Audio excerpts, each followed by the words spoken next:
நல்ல தகப்பனே, சர்வ வல்லமை உள்ள எங்கள் ஆண்டவரே, இந்த நாளுக்காக உமக்கு நன்றி.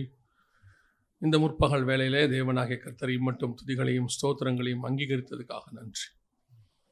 இப்பொழுதும் நீர் ஆண்டவரை எங்களோடு கூட இடைபெடப் போகிறீர், உங்களுடைய வார்த்தையை அனுப்பப் போகிறீர். கர்த்தர் எங்களோடு கூட பேசும்படி நாங்கள் செபிக்கிறோம். கிருபையுள்ள கரத்தில் எங்களை தாழ்த்துகிறோம். எங்கள் ஆண்டவர் இயேசு கிறிஸ்துவின் நாமத்தில் பிதாவே, அல்லேலூயா. 1 சாமுவேலின் புஸ்தகம் 17ஆம் அதிகாரம் 50வது வசனம். நிமித்தமாக தாவீது ஒரு கவனினாலும் ஒரு கல்லினாலும் பெலிஸ்தனை மேற்கொண்டு அவனை மடங்கடித்து அவனை கொன்று போட்டான். தாவீதின் கையில் பட்டயம் இல்லாதிருந்தது. வசனத்தை வாசிக்கும் பொழுது ஒரு மிகப்பெரிய சம்பவம் முடிந்து ஒரு வெற்றி, ஒரு சக்சஸ், இதை குறித்து அங்கே சொல்லப்பட்டிருக்கிறது. தாவீது எப்படி ஜெயிச்சாரு அப்படிங்கிறதுக்கான ஒரு ரிசல்ட் அந்த இடத்துல என்ன இருக்குதுன்னு சொன்னால், ஒரு முடிவை குறித்து அங்கே சொல்லப்படுகிறது. தாவீது ஒரு கல்லினாலும் ஒரு கவனினாலும் அவரை ஜெயித்து போட்டான். எப்பவுமே பார்த்தீங்கன்னா எந்த ஒரு விஷயத்துக்குமே ஒரு சக்ஸஸ்க்கு பின்னாடி ஒரு பெரிய ப்ராசஸ் இருக்கும். ஒரு பெரிய ப்ராசஸ்னால் ஒரு பெரிய வேலைகள் இருக்கும். அதையெல்லாம் செஞ்சு முடிச்சு தான் சக்ஸஸ் இருக்கும். பொதுவாக பார்த்தீங்கன்னா நீங்கள் இந்த கிரிக்கெட்லலாம் பார்த்துருப்பீங்க, இந்தியா வேர்ல்டு கப் ஜெயித்தது அப்படின்னு தான் சொல்லுவாங்க. ஆனால் ஜெயிச்சதுக்கு பின்னாடி அது ஏற்கனவே ஒரு 7-8 மேட்ச் விளையாடி இருக்கோம். பல நாடுகளை ஜெயிச்சிருக்கோம். அதில் ஒரு சிலதில் தோற்றுருக்கோம், திருப்பி விளையாடி இருப்பாங்க. அதில் அவங்க 50 ஓவர் விளையாடுவாங்க, கஷ்டப்படுவாங்க, எல்லாம் செஞ்சு தான் கடைசியாக ஒரு கப்பு அவங்க கைக்கு வந்துச்சு. ஆனால் எதை ரெஜிஸ்டர் பண்ணுவாங்க அப்படின்னு கேட்டிங்கன்னு சொன்னால், 2025 வேர்ல்டு கப் சாம்பியன் அப்படின்ற அதை தான் கொண்டு ரெஜிஸ்டர் பண்ணுவாங்க. அவ்வளோதான். அதுக்கு முன்னாடி அது கடந்து வந்த ப்ராசஸ்ன்னு ஒன்று இருக்கு இல்லையா, அது பொதுவாகவே நினைவு கூறப்படாது. ஆனால் அது ரொம்ப முக்கியம். அந்த ப்ராசஸ் தான் இந்த வெற்றிக்கான ஒரு காரணமாக இருக்கிறது. பல நேரத்தில் நாம் ஆண்டவரிடத்தில் ஒரு வெற்றியை எதிர்பார்க்கிறோம். எல்லாருமே அப்படி தான் நினைக்கிறோம். ஒரு சக்ஸஸ், ஒரு ஜெயமுள்ள வாழ்க்கை, கர்த்தர் நமக்கு ஒரு காரியத்தை செய்யணும் அப்படின்னு நினைக்கிறோம்.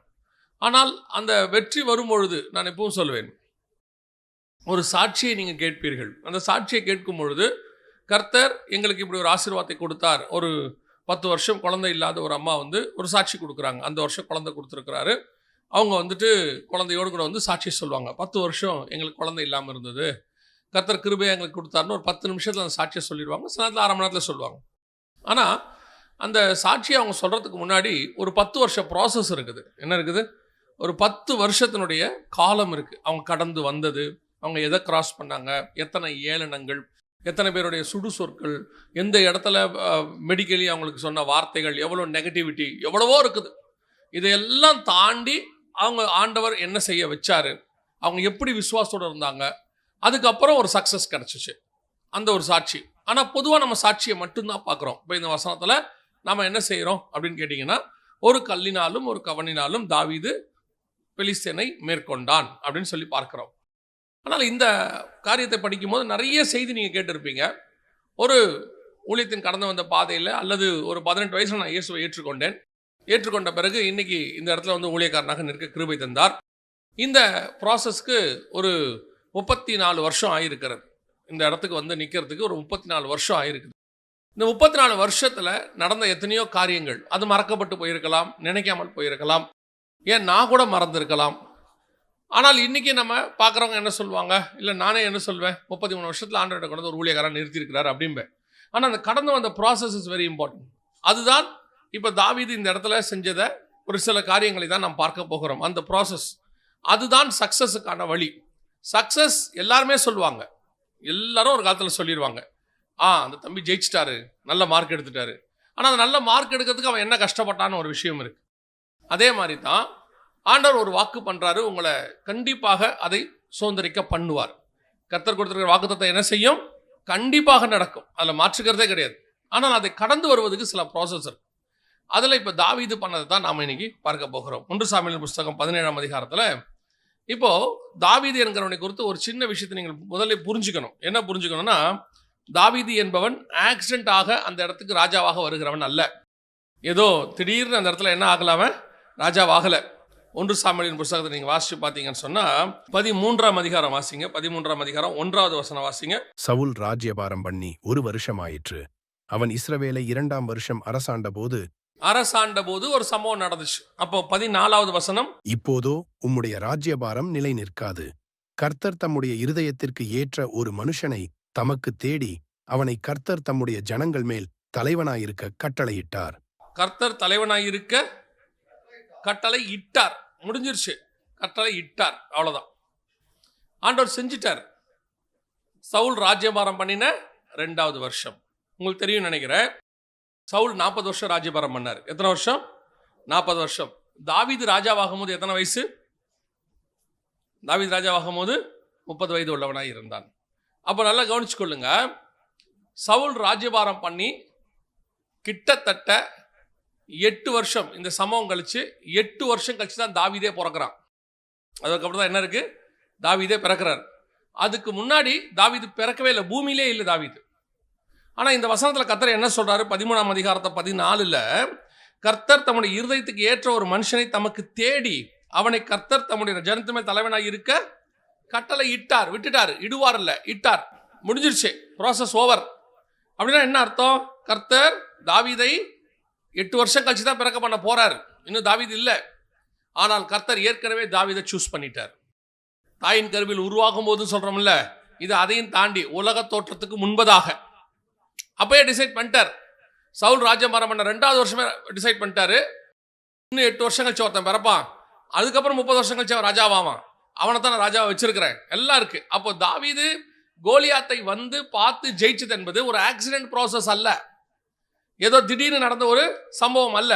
அது ப்ரீ பிளான்டு, காடோடைய பிளான்ல ப்ரீ பிளான்ட். அவன் அங்கே வரணும், அவ்வளோதான். அந்த இடத்துக்கு அவன் வர வேண்டியது கட்டளையாக இருக்கிறது. அப்போ தாவீது ஒரு கவனிலும் ஒரு கல்லிலும் ஒரு விஷயத்தை ஜெயிக்கணும் அப்படின்னா ஏற்ற நேரத்துக்கு ஏற்ற இடத்திற்கு கர்த்தர் உங்களை கொண்டு போவார். அந்த இடத்துக்கு ஏன் கொண்டு வராரு, அதுக்கு எதுக்கு கொண்டு வராரு உங்களுக்கு தெரியாது. ஏன் அந்த இடத்துல கொண்டு வந்து உங்களை சேர்க்கிறாரு தெரியாது. என்னை கொண்டு வந்து யூகேல இருந்து இங்கே கொண்டாந்தாரு, ஏன் கொண்டு வந்தாரு தெரியாது. அதை விட பெரிய விஷயம், என்னை ஏன் இங்கிருந்து அங்கே கூட்டிட்டு போனாரு தெரியாது. அங்கே வச்சு தான் நான் ஒப்பு கொடுத்தேன். ஆண்டவருக்கு என்ன அங்கே வச்சு தான் ஒப்பு கொடுத்தேன். எந்த ஒப்பு கொடுத்தா? ஊழியத்துக்கு ஒப்பு கொடுத்தேன். ஏன் கொண்டு போனாரு? அது வந்து அற்புதமான இடமா அப்படின்னு கேட்டீங்கன்னா கிடையாது. இருக்கிறதுல இந்த ஒஸ்ட் பிளேஸ், பாவத்தினுடைய உச்சமான இருக்க இடம். அந்த இடத்துக்கு நடுவில் வச்சு தான் கர்த்தர் ஊழியத்துக்கு அழைச்சார். ஏன் அங்கே கொண்டு போனாரு? அதுக்கு ஒரு ப்ராசஸ் இருக்கு. இதே மாதிரி தான் உங்களையும் கர்த்தர் சில இடத்துக்கு கொண்டு போய் நிறுத்துவார். ஏன் கொண்டு போய் நிறுத்துறாரு, எதுக்காக நிறுத்துறாரு? இப்போ பாருங்க, தாவீது ஆடு மேய்க்கிறாரு, சிங்கம் வருது, கரடி வருது. இதுக்கு நடுவில் அவங்க அப்பா சொல்றாரு, தாவீது ஆடு ஒருத்தங்கிட்ட விட்டு நீ போ அங்கன்றாரு. இப்போ தாவீது கேட்கிறார். அந்த இடத்துல ஒரு வார்த்தை இருக்கு பாருங்க. தாவீது சொல்ற ரொம்ப அழகான வார்த்தை.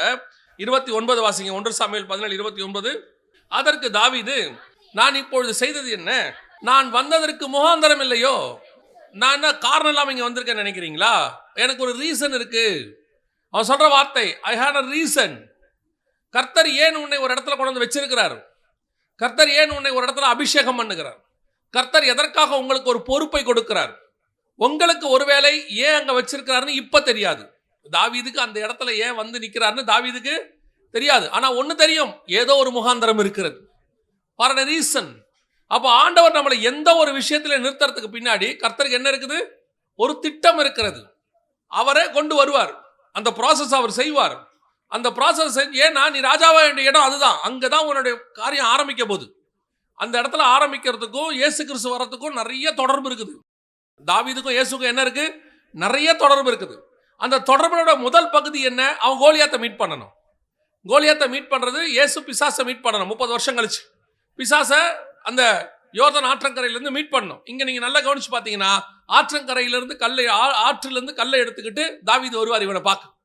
கரெக்டா அதே யோர்தான் கரையிலிருந்து கல் எடுத்து கல்லாக இயேசு கிறிஸ்து கல் வெளியே வருவார். கரெக்டா பாத்தீங்கன்னா 40 நாள் இவன் கோலியாத் வந்து போவான். 40 நாள் இயேசு கிறிஸ்து காட்டு மிருகத்தோடு சஞ்சரித்தார். மார்க் 1:13. காட்டு மிருகம் யாரு? பாம்பு. ஆதியாகமம் 3:1. பாம்போடு கூட அந்த காட்டு மிருகத்துக்கு பேர் தான் பாம்பு. இவன் 40 நாள் வந்து போவா. 40 நாள் முடியும் போது பிசாசு வந்து நிற்பான். இங்க தாவீது கல் எடுத்து அவன் தலையில அடிப்பான். இந்த இடத்துல முதல் தரையாக பிசாசு தோப்பான். எல்லாம் பார்த்தீங்கன்னா ஒரு கரெக்ட் கனெக்ஷன் இருக்கும். இந்த ப்ராசஸினுடைய ஒரு பகுதியாக தான் தாவீது வந்து நிற்கிறான் அந்த இடத்துல. ஸோ உங்களையும் கர்த்தர் ஒரு பெரிய விஷயத்துக்கு முன்குறிக்கும் பொழுது ஆரம்பத்தில் ஒரு இடத்துக்கு கொண்டு போய், நான் எப்பவும் சொல்லுவேன், ஒரு ஊழியத்தின் பாதையாக இருக்கட்டும், ஆவிக்குரிய வாழ்க்கையாக இருக்கட்டும், த பிளேஸ்மெண்ட் இஸ் வெரி இம்பார்ட்டன்ட். கர்த்தர் உங்களை எங்கே வைக்கிறாருங்கிறதா ரொம்ப முக்கியம். அழைப்பு என்பது வெரி இம்பார்ட்டன்ட். அடுத்து எங்கே வைக்கிறாருங்கிறது ரொம்ப இம்பார்ட்டன்ட். இப்போ ஆபிரகாமுக்கு அழைப்பு இருக்கிறது, ஆனால் நான் காண்பிக்கும் தேசத்துக்கு போ. கர்த்தர் குறித்த இடத்துல கொண்டு போய் ஈசாக்கை என்ன கொடு? பலி கொடு. சீஷர்ல பார்த்து 28ஆம் அதிகாரம் மத்தேயுல சொல்வாரு, மலையிலே குறித்த மலையில கொண்டு வந்து அவங்கள வர சொல்லு. Particular place. நீங்கள் போய் பரிசுத்தாவி உங்களிடத்தில் வருகிற வரைக்கும் எங்கே தங்கியிருங்கள்? எருசலேமில் தங்கியிருங்கள். The place.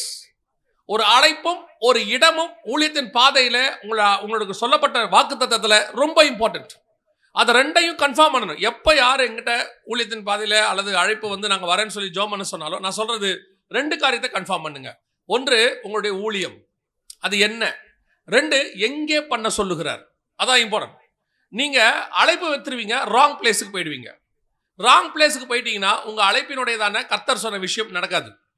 ஏன்னா உங்களை அவர் வந்து கானான்ல வச்சுதான் உங்க மேல திட்டம் இருக்குதுன்னா நீங்க பாபிலோன்ல போய் இல்லை எகிப்துல போய் உட்காந்தா அந்த திட்டம் நிறைவேறாது. ஸோ இந்த 2 காரியம் ரொம்ப இம்பார்ட்டன்ட். இப்போ தாவீது அந்த இடத்துக்கு வரார். The particular place. குறிப்பாக கோலியாத்தை வீழ்த்துகிற இடத்துக்கு அவர் வரார். அவர் வருகிற வரைக்கும் கோலியாத் இருப்பான்னு அவருக்கு தெரியாது. அவரு சகோதரர்களுக்கு என்ன கொண்டு வராரு? அங்க கொண்டாந்து பால் கட்டியும் அப்பத்தையும் பயிற்றையும் கொண்டு வராரு. அவர் வேலை என்ன? அவங்களுக்கு உதவி செய்கிறது, அவங்களுக்கு சாப்பாடு கொண்டாந்து கொடுக்கறது. அவங்கள கர்த்தர் வந்து அவங்களுக்கு அவர் சொல்றாரு, போய் சுக செய்தியை விசாரிச்சுட்டு வா. அவங்க அப்பா சொல்லி அனுப்புறாரு, எப்படி நல்லா இருக்காங்களா போய் பார்த்துட்டு வா. அவன் வேலை என்ன? சகோதரர்களை பார்த்துக் கொள்வது, அவங்கள போய் விசாரிப்பது. ஜஸ்ட் ஒரு மெசேஞ்சர், ஒரு சின்ன வேலை, அவ்வளவுதான். ஆனால் நடக்கிற சம்பவம் என்ன? நீ அங்கேதான் ராஜாவாக வேண்டி இருக்கிறது, அங்கேதான் கர்த்தருடைய உருவாக்க வேண்டி இருக்கிறது. நாம பல நேரத்தில் நினைச்சுக்கிட்டே இருப்போம், என்னை ஏன் ஆண்டவர் இங்கே வச்சிருக்கிறாரு, என்னை எதுக்கு ஆண்டவர் இங்கே கொண்டு போக சொல்றாரு. நான் அந்த இடத்துல போய் சில நேரங்களில் உங்களை வைக்கிற இடத்துல நீங்கள் அவமானப்பட வேண்டியிருக்கும். அது அதை விட முக்கியம். இதுதான் முதல் பாயிண்ட் நீங்க பார்க்க வேண்டியது. இப்ப வாசிங்க, இவன் ஒரு கல்லிலான ஒரு கவனிலான கோலியாத்தை ஜெயிச்சிட்டான்னு வாசிச்சிட்டோம். அவன் சந்திச்ச முதல் பிரச்சனை என்ன? வாசிங்க 28வது வசனம் வாசிங்க. 1 சாமுவேல் 17:28. அந்த மனுஷரோடே அவன் பேசிக் கொண்டிருக்கிறதை அவன் மூத்த சகோதரனாகிய எலியாப் கேட்டபோது அவன் தாவீதின் மேல் கோபங்கொண்டு, நீ இங்கே வந்தது என்ன? வனாந்தரத்திலுள்ள அந்த கொஞ்ச ஆடுகளை நீ யார் வசத்தில் விட்டாய்? யுத்தத்தை பார்க்கல்லவா வந்தாய்? உன் துணிகரத்தையும் உன் இருதயத்தின் அகங்காரத்தையும் நான் அறிவேன் என்றான். இதுல ஏதாவது தாவீது செஞ்சானா? யுத்தத்தை பார்க்கணும்னு ஆசைப்பட்டானா? இல்ல. அவன் இருதயத்தில் அகங்காரம் இருக்கா? ஏதாவது துணிகரம் இருக்கா? அவன் என்ன செய்யறான்? அவங்க அப்பா சொன்ன வேலைக்கு கீழ்ப்படிஞ்சு செய்யறான். அவ்வளவுதான். அவன் சொன்னது என்ன? அவங்க அப்பாவுடைய வேலையை, அவங்க அப்பா சொன்ன வேலைக்கு கீழ்ப்படிஞ்சு அந்த வேலையை செய்யறான். ஆனா அண்ணனுக்கு எப்படி இருக்குது? எதிர்க்கிறவன் யார் தெரியுமா? இப்ப பெலிஸ்தியன் கிடையாது. ஒரு கல்லினாலும் ஒரு கவனினாலும் பெலிஸ்தீனை ஜெயிக்கிறதுக்கு முன்னாடி தாவீது ஃபேஸ் பண்ண ஃபர்ஸ்ட் ப்ராப்ளம் என்ன தெரியுமா? தன் சொந்த சகோதரர்களால் அவன் எதிர்க்கப்படுகிறான். கூட இருக்கிறவனே அகைன்ஸ்டா மாறுறான். அதுவும் யாரு? கூட பிறந்தவன். அவன் கேட்கிறான், உனக்கு இங்கடா வேலை? எவ்வளவு துணிகரங்கிறான். ஏன்னா அவன் ராணுவ வீரன். யாரு? அவன் ஹையர் அஃபீஷியல். அவர் அங்க ராணுவத்தில் இருக்கிறாரு. அவர் கேட்கிறாரு, நீ எங்க இங்க வந்த? நாங்க தான் ராணுவத்தில் சண்டை போடுறவங்க, நீ ஆடு மேய்க்கிறவன், உனக்கு இங்க என்ன வேலை? என்ன துணிகரம் உனக்கு இருக்கும்? நாங்கெல்லாம் ஒரு ட்ரெயின்டு ராணுவ வீரர்கள், நாங்க ஒரு இங்க யுத்தம் பண்ணிட்டு இருக்கிறோம், உனக்கு என்ன தகுதி இருக்கு? அவன் கேட்கறதா தான், ஆடை எங்க விட்ட? நீ ஏன் வந்து இங்க நிக்கிற? இதுதான் உங்கள் வாழ்க்கையில் நீங்கள் ஜெயிக்க வேண்டிய முதல் பகுதி. இதுதான் நீங்க ஜெயிக்கணும். முதல்ல உங்களை டிஸ்கரேஜ் பண்ற வேற எங்கேயுமே இருக்க மாட்டான். உன் கூடவே தான் இருப்பான். உனக்கு என்ன வேலை? உன்னால முடியாது, உனக்கு இருக்கிற தகுதி இதெல்லாம் தேவையா? நீ ஏன் இந்த மாதிரி காரியத்தெல்லாம் செய்யற? சொல்லிட்டே இருப்பான். ஆண்டவர் சொல்றாரு, நான் உன்னை அபிஷேகம் பண்ணியிருக்கிறேன். எப்படி இருக்கு பாருங்க. கர்த்தர் அவனை ராஜாவாக பார்க்கிறாரு. இவன் அவனை கோவக்கார அகங்காரக்காரனை பார்க்கறான். இத்தனைக்கும் தாவீது எதுவுமே செய்யல. அவன் அழைப்பை பெற்று அந்த இடத்துக்கு வந்து நிற்கிறான். அவ்வளவுதான். கர்த்தர் சொல்லி இருக்கிறாரு, முகாந்தரம் இருக்கு, அவன் வராங்க. அவ்வளவுதான். அது காட்ஸ் பிளான், ஹெவன்லி பிளான். ஆனா ஹெவன்லி பிளான் நடந்துகிட்டு இருக்குது. கூட பிறந்தவன் கேட்கறான், உனக்கு எவ்வளவு திமிர் இருக்கும்? சில நேரங்களில் இதுதான் நாம் சந்திக்கிற ஃபர்ஸ்ட். ஊழியத்தின் பாதையில் நான் வந்தபோது நான் சந்தித்த முதல் பிரச்சனை புறஜாதியார் இடத்துல இருந்து அல்ல. நான் சந்தித்த முதல் பிரச்சனை என்னை அறியாதவர்கள் எதுவும் சொல்லவே இல்லை. நான் சந்தித்த முதல் பிரச்சனை என் கூட இருந்த பக்கத்தில் இருந்தவங்க தான். எனக்கு நெருக்கமானவங்க, வேண்டப்பட்டவங்க. அவ்வளவு டிஸ்கரேஜ். பல நேரங்களில் உங்களை டிஸ்கரேஜ் பண்ணுறவங்க வேறு எங்கேயுமே இருக்க மாட்டாங்க, கூடவே தான் இருப்பாங்க. உங்கள்கிட்ட நிறைய திறமைகள் இருக்கும், உங்கள்கிட்ட சில காரியங்கள் இருக்கும், அதை யூஸ் பண்ணவே விட மாட்டான். நம்மளை சொல்லிட்டே இருப்பான், நீ எதுக்குமே லாய்க்கு இல்லை, நீ உருப்பட என்னத்துக்கு இப்போ உன்னை யார் என்ன அப்படிம்பான். ஆனால் பரலோகம் உன்னைத்தான் ராஜாவாய் பார்க்கிறது. எனக்கு ரொம்ப ஆச்சரியமா இருக்கும். மத்தேயு எழுதின சுவிசேஷத்துல 1ஆம் அதிகாரத்தை அந்த ஜீனியாலஜின்னு சொல்லுவாங்க. அதாவது அந்த யாருக்கு யார் பிறந்தார் என்ற வம்ச வரலாறு எழுதியிருப்பாங்க. அந்த வம்ச வரலாறு எழுதும் போது ஆவியானவர் எவ்வளவு அழகா எழுதியிருப்பார் பாருங்களேன். 1ஆம் அதிகாரம் 6ஆம் வசனம் வாசிங்க. ஈசாய் தாவீது ராஜாவை பெற்றான். தாவீது பிறக்கும்போது ராஜாவா பிறந்தான்? ராஜாவா பிறந்தான்? இல்ல, தாவீது ராஜாவை பெற்றான். தொடர்ந்து வாசிங்க. தாவீது ராஜா உரியாவின் மனைவியாய் இருந்தவளிடத்தில் சாலமோனை பெற்றான். சாலமன் பிறக்கும்போது ராஜாவா இல்லையா? சாலமன் பிறக்கும்போது ராஜாவா இல்லையா? ராஜா. அவன் அரண்மனையில் தான் பிறக்கிறான். தாவீதுக்கு பையனா அவன் யாரா இருக்கணும்? இளவரசன், அடுத்த ராஜா தானே. அடுத்து சாலமன் யாரை பெற்றான்? சாலமோன் ரெகொபெயாமை பெற்றான். ரெகொபெயாம் பிறக்கும்போது யார் தான்? ரெகொபெயாம் அபியாவை பெற்றான். அபியா பிறக்கும்போது யார் தான்? ஆனா ஒருத்தனுக்கு ராஜான்னு இருக்காது, ஒரு வயலுக்கு ராஜான்னு இருக்காது. ஆனா தாவீது பிறக்கும்போது ராஜாவே கிடையாது, அவர் ஆடு மேய்க்கிறவர். ஆனா வசனம் என்ன சொல்லுது? தாவீது ராஜாவை பெற்றான். அப்படின்னா என்ன அர்த்தம்? பிறக்கும் போதே கர்த்தருடைய பார்வையில தாவீது ராஜாவாக இருக்கிறார். ஆனா பிறக்கிறது ஆட்டுக்குட்டி இடத்துல, மேய்ப்பன் இடத்துல, அல்லது ஒரு ஈசாய் வீட்டுல. ஆனா ஹெவன் உன்னை பார்க்கும்போது எப்படி பார்க்குதுன்னா, பிறக்கும் பொழுதே அது உங்களையும் என்னையும் என்னவா பார்க்குதுங்கிறது முக்கியம். மனுஷன் என்னவா பார்க்கறாரு? தச்சனின் மகன், மரியாளின் மைந்தன், இப்படி பார்க்கலாம். ஆனா பரலோகம் எப்படி பார்க்குது? ரட்சகர் பிறந்திருக்கிறார்.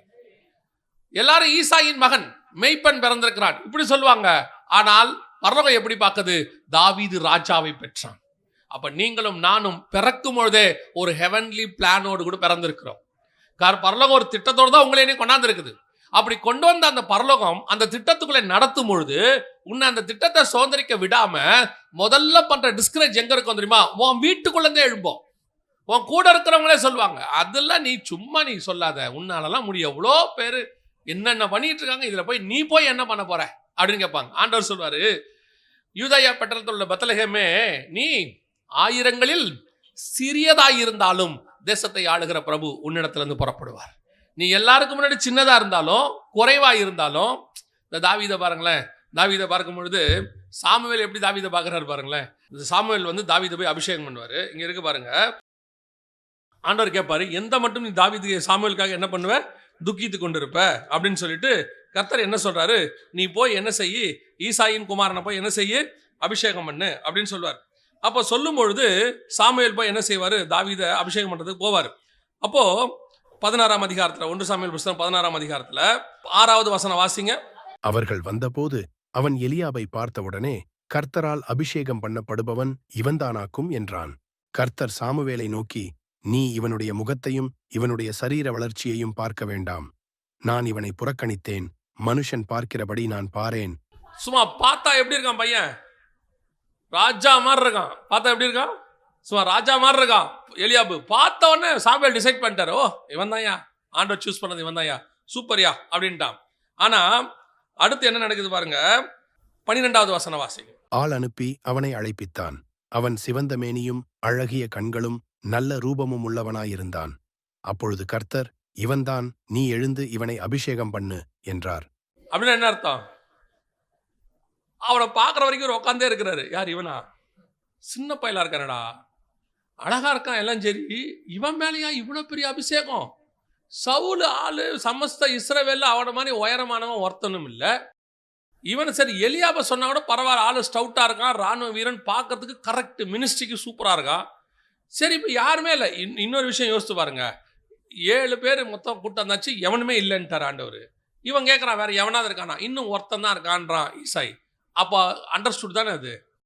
8 பேர் 7 பேர் இல்லைன்ட்டாரு. அப்போ கண்டிப்பா யாரு? அந்த ஒருத்தன் தானே கணக்கு. அப்போ நமக்கே தெரியும் இல்லை, அப்போ இவன் தான். ஆண்டவர் என்ன பண்ணிட்டாரு? 7 பேர் ரிஜெக்ட் பண்ணிட்டா 8வது இவன் தானே. ஆனா இவன் வந்தா சாமுவேலுக்கு எப்படி இருக்கு? யோசிச்சுக்கிட்டு இருக்கான், இவன் தானா? கர்த்தர் சொல்றாரு, நீ எழுந்து. உட்காந்தே இருக்கான், எழுந்துடுறா, எழுந்து போய் அவனை அபிஷேகம் பண்ணு. ஆண்டவரே, இவனா? நீ முகத்தை பார்க்கிறாய், நான் இருதயத்தை பார்க்கிறேன். அதுதான் காட் உன்னை அழைச்ச விதம். உன்னை உலகத்தில் இருக்கிற அத்தனை பேரும் டிஸ்கரேஜ் பண்ணுவான், எதுக்கும் உதவாத, லாய்க்கு இல்லாத. எனக்கு அது என்னன்னு நான் யோசிச்சு பார்க்குறேன். நான் யாரையும் குறை சொல்றேன்னு நினச்சிக்காதீங்க. எவ்வளவு படித்தவர்களை எடுத்து கர்த்தர் பயன்படுத்தி இருக்கிறாரோ அவ்வளவு படிக்காதவர்களையும் எடுத்து பயன்படுத்தி இருக்கிறார். எவ்வளவு திறமை உள்ளவர்களை கர்த்தர் பயன்படுத்தி இருக்கிறாரோ அவ்வளவு திறமை இல்லாதவர்களையும் கர்த்தர் பயன்படுத்தி இருக்கிறார். அது கர்த்தருடைய திட்டம். ஒரு பக்கம் லூக்கா ஒரு பக்கம் மத்தேயு டாக்ஸ் கலெக்டர் எல்லாம் பயங்கரமான ஆளு, இந்த பக்கம் படிப்பறிவில்லாத பேதுரு, ஒரு பக்கம் யோவான், இவங்க ஒரு குரூப். இது ரெண்டும் சேர்ந்து ஒரு அப்போஸ்தலர் கூட்டம். நான் ரொம்ப யோசிச்ச ஒரு விஷயம் என்னன்னா, தானியேல் புஸ்தகமும் வெளிப்படுத்தின விசேஷ புஸ்தகத்தையும் பாருங்க.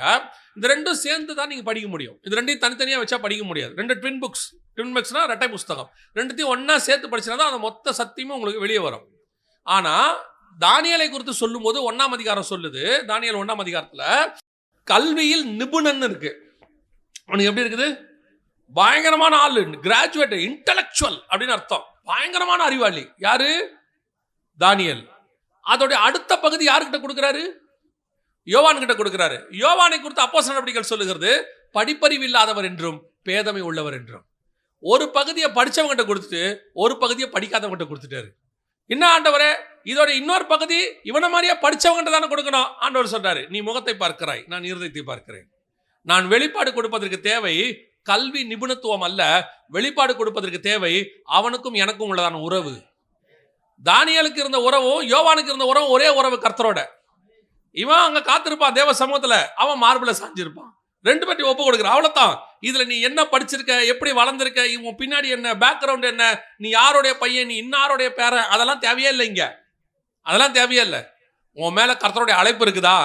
உன்னை உலகம், குறிப்பாக கூட இருக்கிறவர்கள் உன்னை எவ்வளவுதான் உன்னை டிஸ்கரேஜ் பண்ணாலும் கவலைப்படாம ஓடிக்கிட்டே இரு. காரணம், நீ கர்த்தரால் அபிஷேகம் பண்ணப்பட்டவன், கர்த்தரால் அழைக்கப்பட்டவன், நீ மிகப்பெரியதான ஒரு தரிசனத்தோடு கூட உட்கார்ந்து இருக்கிறவன். உன்னை தடுத்து நிறுத்த யாராலையும் முடியாது. ஆனா அவன் செய்யற ஒரு வேலை என்ன தெரியுமா? உன்னால முடியாது, இது பார்த்துக்க, உனக்கெல்லாம் எவ்வளவு திமிரு அப்படிம்பா. இது முதலாவது உனக்கு நடக்கக்கூடியது. இரண்டாவது, 1 சாமுவேல் புஸ்தகம் 17ஆம் அதிகாரம் 33வது வசனவாசி. அப்பொழுது சவுல் தாவீதை நோக்கி, நீ இந்த பெலிஸ்தனோடே எதிர்த்து யுத்தம் பண்ண உன்னால் ஆகாது, நீ இளைஞன், அவனோ தன் சிறு வயது முதல் யுத்த வீரன் என்றான். இப்போ உன் பிரச்சனை, உன்னை டிஸ்கரேஜ் பண்ணி பார்த்தாங்க. என்ன பண்ணாங்க? டிஸ்கரேஜ். உனக்கு திமிரு, உனக்கு கொழுப்பு, உனக்கு தேவையா இதெல்லாம் அப்படின்னு சொல்லுவாங்க. இப்போ அதில் நீங்கள் தாண்டிடுவீங்க. ஒரு இடத்துல நம்மகிட்ட இருக்க இன்னொரு பெரிய ப்ளஸ் பாயிண்ட், ஆவியானவர்கிட்ட இருக்க, நம்மகிட்ட ஆவியானவர் வச்சிருக்க ஒரு பெரிய கிஃப்ட் என்ன தெரியுமா? எவ்வளோ கேவலம் நம்ம டிஸ்கரேஜ் பண்ணுறாங்களோ அவ்வளோ கவளவு ஆவியானவர் நம்மை பலப்படுத்திக்கிட்டே வருவார். நீ பயப்படாத, நீ பயப்படாத, நான் கூட இருக்கிறேன், உன்னால் முடியும். பாருங்க, மிகப்பெரிய யுத்த வீரன் யோசுவா, மிகப்பெரிய யுத்த வீரன், 40 வருஷம் மோசே கூட இருந்திருக்கிறார். ஸோ எல்லா எக்ஸ்பீரியன்ஸ் இருக்குது, 40 years எக்ஸ்பீரியன்ஸ் ப்ளஸ் நல்ல ஒரு யுத்த வீரன். ஆனால் நீங்கள் 1ஆம் அதிகாரம் யோசுவா புஸ்தகத்தை போய் பாருங்க, யோசுவா கிட்ட இருந்த ஒரே பிரச்சனை பயம். திருப்பி திருப்பி சொல்வார், பயப்படாதே, நான் மோசையோடு கூட இருந்தது போலவே உன்னோடு கூட இருப்பேன். அவ்வளவு பயம். காரணம் என்ன? எனக்கு என்ன தகுதி இருக்குதுங்கிறதுலாம் ரெண்டாவது, என்கிட்ட கொடுத்த பொறுப்பு பெருசு. ஆட்டோமேட்டிக்கா நமக்கு என்ன வரும்? ஒரு பயம் வரும், ஒரு டிஸ்கரேஜ். இது வேற விதம். இது என்ன பண்ணுவான் தெரியுமா? ஏம்பா, உன்னால முடியும்னு நினைக்கிற, சரி ஓகே, வந்துட்ட, பார்த்து பண்ணு, இது ரொம்ப பெரிய ஊழியம், இது எப்படி பண்ணுவ, இதை யார் யாரெல்லாம் பண்ணியிருக்கா தெரியுமா, அந்த இடத்துல நீ வந்திருக்கிறிய, உன்னால நடக்குமா அப்படிங்கப்பா. ஆண்டவர் சொல்வாரு, நீங்க எதிரில் இருக்கிற கோலியாத்தோடைய பலனை மட்டும்தான் பார்க்குறாங்க இவங்க எல்லாரும். ஏன்னா இவங்களுக்கு கோலியாத்தை பார்த்து ஏற்கனவே ஒரு பயம் வந்துருச்சு. என்ன வந்துருச்சு? ஆள் எப்படி இருக்கிறான்? ஆள் பயங்கர உயரமா இருக்கான், அவன் ஈட்டி தாங்கி கையில் வச்சிருக்கான், அவன் வச்சிருக்கிற கேட எல்லாத்தையும் வெயிட் போட்டிருக்கிறாங்க, பார்த்து ஆள் அப்படி வந்து ஸ்டவுட்டா நிற்கிறான். இப்போ என்னது? முதல்ல என்ன பார்த்து டிஸ்கரேஜ் பண்றது நடந்துச்சு நம்மள. ரெண்டாவது, இப்போ எதிரியோடைய பலத்தை பத்தி பேசுறான். என்ன சொல்றான்? எதிரியோடைய பலம், அவனை எடுத்து பண்ண முடியுமா உன்னால? இந்த மினிஸ்ட்ரியை செய்ய முடியுமா? இல்லை இந்த ஆவிக்குரிய காரியத்தை செய்ய முடியுமா? ஏன் உங்களை பிஸ்னஸாக கூட இருக்கட்டும், ஏதோ ஒன்று இருக்கட்டும், முடியுமா? அது எவ்வளோ பெரிய விஷயம் தெரியுமா? சில நேரத்தில் சொல்லுவாங்க, அவ்வளோ பெரிய ஆளுங்களே செஞ்சு கீழே விழுந்துட்டாங்க, அவங்களாலேயே பண்ண முடியல, உன்னால எப்படி பண்ண முடியும்?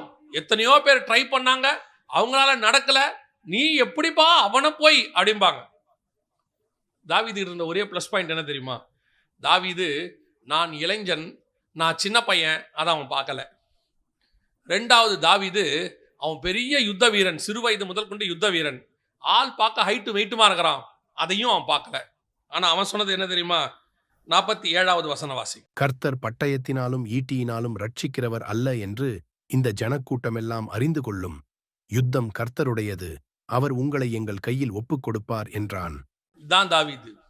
தாவீது இருந்த பிளஸ் பாயிண்ட் என்ன தெரியுமா? அவங்கிட்ட இருந்தான பலகீனத்தை அவன் பார்க்கல, எதிரிகிட்ட இருந்த பலத்தையும் அவன் பார்க்கல. அவனுக்கு இருந்த பலன் என்ன தெரியுமா? நான் பலவீனமானவன் தான், நீங்கள் சொல்கிற மாதிரியே நான் சின்ன பையன்தான், எனக்கு யுத்தம் பண்ணுறதுக்கு எந்த விதமான தகுதியும் இல்லை.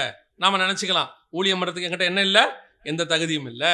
ஒரு குடும்பத்தை நடத்துறதுக்கு சிலர் சொல்லுவாங்க தெரியுமா, இந்த அம்மா அப்பா கிட்ட ஒரு பெரிய பிரச்சனை இருக்கும். என்னன்னு கேட்டிங்கன்னா, இந்த 20-21 வயசு ஆன உடனே பொண்ணுக்கு இல்லை பையனுக்கு ஒரு 25-26 வயசு ஆன உடனே, ஐயோ பிள்ளைங்க பெரிய பிள்ளைகள் ஆகிப்போச்சு, வயசாகி போச்சு, கல்யாணம் பண்ணணும்பாங்க. கல்யாணம் பண்ணி கொடுத்த உடனே மாமியார் அடுத்து என்ன சொல்லும் தெரியுமா? அதுங்களே சின்ன சிறுசுங்க, அதுங்களுக்கு ஒன்றும் தெரியாதும்பாங்க. அந்த அம்மா என்ன பண்ணும்? மொத்தத்தையும் டேக் ஓவர் பண்ணும். ஏதாவது அந்த மருமக முடிவெடுக்க வந்துச்சுன்னா உடனே சொல்லுவாங்க, இவளுக்கு என்ன தெரியும், நாங்கள் குடும்பம் பெற்று பிள்ளைகளை பற்றி பேர பிள்ளைகள் வரைக்கும் பார்த்துக்கிட்டு இருக்கோம், பெரியவங்களுக்கு எங்களுக்கு தெரியாதது உனக்கு தெரிஞ்சிருமா அப்படின்னு ஒரு கேள்வி கேட்பாங்க. ஆனால் அவங்களே தான் சொன்னாங்க, பிள்ளைக்கு வயசாகி போச்சு, சீக்கிரம் கல்யாணம் பண்ணணும்னு சொல்லுவாங்க. இது ரொம்ப சின்னஞ்சிருச்சுங்க, நம்ம தான் பார்த்துக்கணும், நீங்கள் பார்த்துக்காதீங்க, விட்டுருங்க. திரும்பி சொல்கிறேன், நீங்கள் யாருமே என்ன செய்யாதீங்க, அவங்க 2 பேரை விட்டுருங்க. அது கீழே உழட்டும், எழுந்திரிக்கட்டும். சைக்கிள் ஓட்டணும்னா கீழே விழுந்து முட்டி தேஞ்சா தான் நல்லது. சில ஆட்கள் சைக்கிள் ஓட்ட விட மாட்டான், பிடிச்சிக்கிட்டே இருப்பான் பின்னாடி. இப்படி வளைக்காத அப்படி வளைக்காதன்பா, கடைசி வரைக்கும் திரும்பி பார்த்துக்கிட்டே தான் ஓட்டுவான். பார்த்துருக்கீங்களா? அவனுக்கு அந்த ஆள் இல்லைன்னு அவனுக்கு பயம் வந்துடும், பொத்துன்னு கீழே விழுந்துருவான். சில நேரத்தில் சில காரியங்களை என்ன செஞ்சிடணும், விடணும். இப்போ தாவீதுகிட்ட அப்படிதான் இருக்கு. போகாத, உன்னால எப்படி முடியும், அதெல்லாம் பார்த்தா அவன் சொல்றான், இந்த பாரு எங்கிட்ட நான் சின்ன பையன், எனக்கு மாற்றுக்கிறதே கிடையாது, நான் என்னது ரொம்ப சின்ன பையன், அதனால என்னால் ஜெயிக்க முடியாது. நீங்கள் சொல்றது உண்மையா இருக்கட்டும்.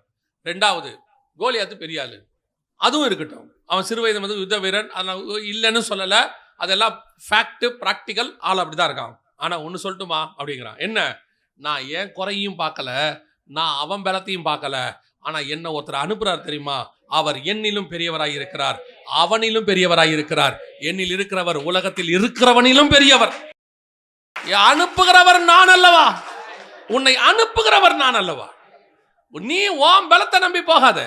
சில நேரங்களில் எனக்கு நிறைய விஷயங்கள் பைபிளில் தெரியாது, இன்னும் தெரியாது. அந்த நேரங்களெல்லாம் கர்த்தர் தான் உதவி செய்வார். எப்படி இந்த தாட் வருதுன்னு தெரியாது, அது எனக்கும் புதுசாக தான் இருக்கும். நின்று கேட்டிருக்கும் போது வரும். ஒன்று மட்டும் நிச்சயம், நான் அல்ல, என்னை அனுப்புகிறவர் பெரியவர். அதே தேவன் தான் உங்களுக்கும் சொல்லுகிறார், உங்கள்கிட்ட இருக்கிற குறைய பார்க்கவே பார்க்காத, எனக்கு அது வராது, இது வராது, பேச வராது, எனக்கு எந்த டேலண்ட்டும் இல்லை. இன்னொன்று இருக்கு, டேலண்ட் இருந்தாலும் பார்க்காத, ஒன்றும் பிரச்சனை இல்லை, நமக்கு இப்படி இதை வச்சு பொழப்பு நடத்திடலாம், ஓடிடலாம், பாடுவேன், நல்லா பாடுவோம், கீபோர்டு வாசிக்க தெரியும், அப்படியே வருஷம் பண்ணி போயிடலாம், நீ தொலைஞ்ச. ஒன்று மட்டும் நல்லா தெரிஞ்சுக்கணும், என் கையில் இருக்கிறது ஒரு கல்லும் கவனம், இதை வச்சுக்கிட்டு தான் நான் ஓட்ட போகிறேன்.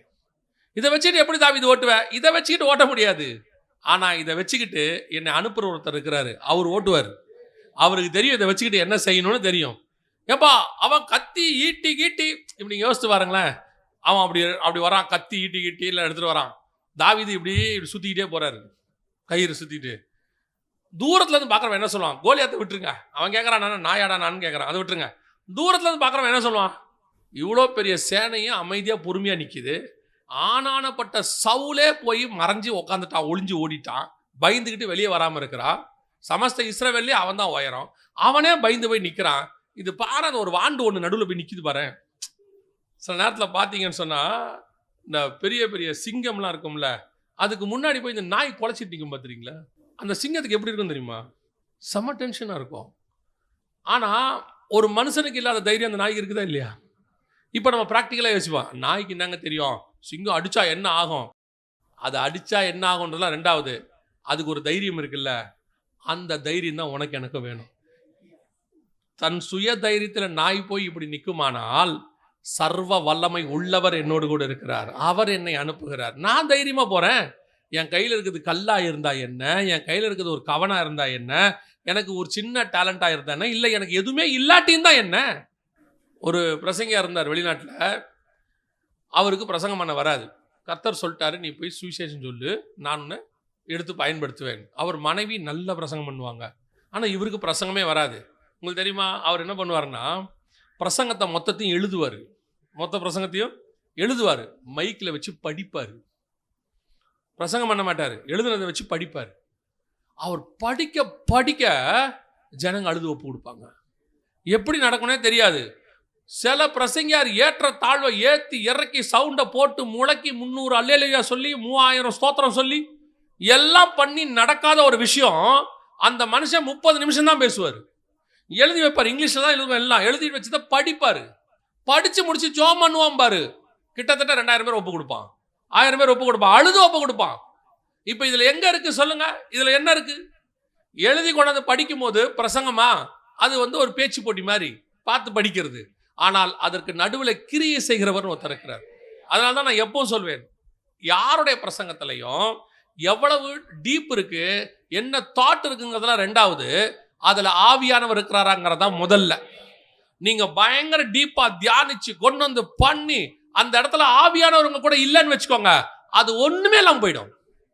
நம்ம நினைச்சிட்டு போவோம், இன்னைக்கு செம்ம தாட்டு கொடுத்துருக்காரு ஆண்டவர், ரொம்ப டீப்பா இருக்கு, கொண்டு போய் நின்னா அப்படி ஜனங்க மத்தியில ஒரு பெரிய அலை உண்டாகும்னு. அவன் பார்த்தீங்கன்னா அப்படியே உட்காந்து பார்த்துட்டே இருப்பான். ஐயா என்ன பேசுறாருன்னு புரியலையே, ரொம்ப டீப்பா இருக்கு. நாங்கள் பைபிள் ஸ்டடி எடுப்போம். நான் ஒரு விஷயத்தை மட்டும் நல்லா கற்றுக்கிட்டேன். என்ன கற்றுக்கிட்டேன்னா, நீங்கள் என்ன தியானிச்சாலும் புரிய வைக்கிறவர் பரிசுத்த ஆவியானவர் தான். அவர் புரிய வச்சா தான் அவனுக்கு புரியும். இல்லைன்னா புரியலன்னு வச்சுக்கோங்க, உங்கள் பிரசங்கம் வேஸ்ட்டு. நீங்கள் பிரசங்கம் பண்ணி என்ன பிரயோஜனம்? எதுக்கு பண்ணோம்? வந்தவனுக்கு புரியணும், அவன் மனம் திரும்பணும், மாறணும், அடுத்த கட்டத்துக்கு போகணும். அது அவனுக்கு புரியலைன்னா அந்த பிரசங்கத்தோடைய பிரயோஜனம் என்ன? அப்போ இதுக்கு நடுவில் கிரியை செய்கிறவர் யாருன்னு கேட்டீங்கன்னா உங்களோடு இருக்கிற ஆவியானவர். இதைத்தான் தாவீது புரிஞ்சுக்கிட்டான். நீ நிந்தித்த இஸ்ரவேலின் தேவனாகிய சேனைகளின் கர்த்தருடைய நாமத்தில் நான் வருகிறேன், அதில் நான் வரேன். இல்லை நீ உங்கள்கிட்ட கல் இருக்கு, ஆமாம் என்கிட்ட கல் தான் இருக்கு. இல்லை இதை வச்சு என்ன பண்ணுவேன்? எனக்கு ஒன்றே ஒன்று தெரியும், கல்லை சுற்றி அடிக்க தெரியும், நான் அடிச்சுக்கிறேன். இல்லை நாங்கள் வில்லுலாம் விடுவோம், நீ விட்டுக்க. நாங்கள் ஈட்டி எறிவோம், எரிஞ்சுக்க. அப்புறம் என்ன பண்ணுவேன்? நான் கல் அடிப்பேன். முடிவு சக்ஸஸ் எங்கள் பக்கம் தான் இருக்கும். அவ்வளோதான். இப்போ ரெண்டாவது உங்களுக்கு என்ன பிரச்சனை இருக்கும் தெரியுமா? உங்ககிட்ட இருக்கிற நெகட்டிவிட்டியை பேசுவாங்க, எதிரிகிட்ட இருக்க பலத்தை பற்றி பேசுவாங்க, ஆகாதுன்னு சொல்லுவாங்க, நடக்காதுன்னு சொல்லுவாங்க, உன்னால முடியாதும்பாங்க. நீ தைரியமாக ஃபேஸ் பண்ணு. ஆண்டவருடைய நாமத்தை கொண்டு நான் உனக்கு சொல்லுகிறேன், கர்த்தர் அழைத்தவனை ஒரு நாளும் கர்த்தர் கைவிட்டதில்லை. பேதுருவை இறங்கி நடக்க சொல்வார், அவன் நடப்பான், தண்ணியில மூழ்குவான், ஆனா தூக்கிடுவார். நடக்க வைப்பாரு, முடியல மூழ்கிறவன் தூக்கிடுவார். ஆக மொத்தத்துல உன்னை மூழ்கி சாகடிக்க மட்டும் மாட்டவே மாட்டார். அப்படிப்பட்ட தேவன் இருக்கும்போது நீ ஏன் பயப்படணும்? இறங்கி நடந்துட வேண்டியதான். எதிரி என்ன வேணா இருந்துட்டு போட்டோம், நிக்கிறவன் யார வேணா இருக்கட்டும்.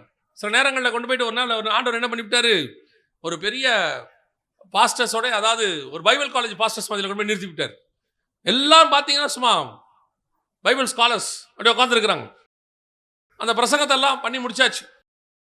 அவங்ககிட்ட நிற்கிறதுக்கு முதல்ல நமக்கு தகுதி கிடையாது. அவங்களாம் பிடெக் எம்டெக்லாம் முடிச்சு பயங்கரமான ஸ்காலர்ஸ். அவங்க மத்தியில் போய் நிற்கவே நமக்கு இல்லை. அவங்கள நம்ம இன்ட்ரடியூஸ் பண்ணும்போது சொல்கிறாங்க, அவர் எஸ்கட்டாலஜி அப்படின்னா என்னன்னு கேட்டா, எஸ்கட்டாலஜினா என்ன? ஆனால் வெளிப்படுத்தின விசேஷம், அதானா? அப்போ தான் நமக்கே தெரியுது. ஓகே ரைட், கொண்டு போய் நிறுத்திட்டாங்க. பிரசங்கம் பண்ணி முடிச்சாச்சு. ஆனால் ஒன்று மட்டும் நான் எப்பவும் சொல்லுவேன், ஆண்டவரே எனக்கு ஒன்றும் தெரியாது, அங்கே என்ன பேச போகிறோம் தெரியாது. நம்மகிட்ட இருக்க பிரசங்கம் ஒரே பிரசங்கம் தான், இயேசு கிறிஸ்து வருகிறார், அவ்வளோதான். அதை எங்கே எப்படி பிரசன்ட் பண்ணணும்னு ஆவியானவருக்கு தான் தெரியும்.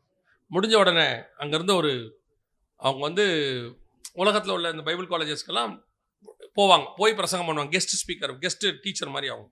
அவங்க சொன்னாங்க முடிச்சுட்டு வந்த உடனே, பிரதர் உங்கள் டீச்சிங் ஸ்கில் நல்லா இருக்கு, நீங்கள் நல்லா டீச் பண்ணுறீங்கன்னாங்க. அப்போ தான் தெரியும் நம்ம டீச்சர்லாம் வேறு பண்ணுறோம் அப்படின்னு. நமக்கு எப்பவும் பிரசங்கம் தான், அவ்வளோதான். நமக்கு தெரிஞ்சது அவ்வளோதான், நம்ம டீச்சர்லாம் கிடையாது. நமக்கு தெரிஞ்சது பிரசங்கம், அப்புறம் தான் தெரியும் நம்ம பண்ணுற டீச்சிங்னு. எதுக்கு சொல்கிறேன்? நம்மக்கிட்ட இருக்கிறது கவன்கள் தான், அதை பயன்படுத்துகிறவர் ஒருத்தர் உட்காந்துருக்கிறார் மேலே. அல்லேலூயா. அவர் யூஸ் பண்ணுவார். நீ தைரியமாக அடிச்சுக்கிட்டே இரு. ஆளை பார்த்து கல்லை மாற்றாத. ஓ ஒருவேளை இவருக்கு கல் பத்தாது, இவருக்கு கத்தி வேணுமா, அதெல்லாம் இல்லை. நம்மகிட்ட என்ன இருக்கு? கல் தான், விட்டுட்டே இருக்கு கல்ல. ஒரு நாள் வரும், கர்த்தர் உன்னை பட்டயத்தை எடுக்க சொல்வார், அன்னைக்கு பட்டயத்தை எடு. அதனால வெறும் கல்லோடைய வாழ்க்கை ஓட்டணும்னு அர்த்தம் இல்லை. இந்த வசனம் என்ன சொல்லுது பாருங்க, 1 சாமுவேல் புஸ்தகம் 17ஆம் அதிகாரம் 50வது வசனம் வாசிங்க பார்ப்போம். இவ்விதமாக தாவீது ஒரு கவணினாலும் ஒரு கல்லினாலும் பெலிஸ்தனை மேற்கொண்டு அவனை மடங்கடித்து அவனை கொன்று போட்டான். தாவீதின் கையில் பட்டயம் இல்லாதிருந்தது. இப்ப என்ன இல்ல? பட்டயம் இல்ல. இது அடுத்த பாயிண்ட். என்ன பாயிண்ட் தெரியுமா? எங்கிட்ட ஒரு கல் இருந்துச்சு, கர்த்தர் யூஸ் பண்ண சொன்னாரு, அவன் விழுந்துட்டான். ஆனால் இன்னும் கோலியாத் முழுவதுமாக வீழ்த்தப்படவில்லை. நல்லா கவனிச்சுக்கோங்க, கோலியாத் இன்னும் முழுவதுமாக. இது எப்ப நடக்கும் தெரியுமா? இதை செஞ்ச உடனே 51வது வசனம் வாசிங்க. ஆகையால் தாவீது பெலிஸ்தன் அண்டையில் ஓடி அவன் மேல் நின்று அவன் பட்டயத்தை எடுத்து அதை அதன் உரையிலிருந்து உருவி அவனை கொன்று அதனாலே அவன் தலையை வெட்டி போட்டான். அப்பொழுது தங்கள் வீரன் செத்துப்போனான் என்று பெலிஸ்தர் கண்டு ஓடிப்போனார்கள். தலை தனியா வந்தாதான் வெற்றி முழுசாச்சுன்னு அர்த்தம். இப்போ வெற்றி ஸ்டார்ட் ஆயிருக்குது, கீழே விழுந்துட்டான். ஆனா தலை என்ன ஆகணும்? தனியாகணும். தலை தனியாகிறதுக்கு கல்லு பத்தாது. தலை தனியாகிறதுக்கு என்ன செய்யாது? கல்லு பத்தாது. கல்லு வீழ்த்தறதுக்கு தான் பத்தம். ஆனா வெற்றி முழுமை பெற வேண்டுமென்றால் உனக்கு என்ன தேவைப்படுகிறது? பட்டயம் தேவைப்படுகிறது. பட்டயம் இல்லாமல் வெற்றி முழுமை பெறாது.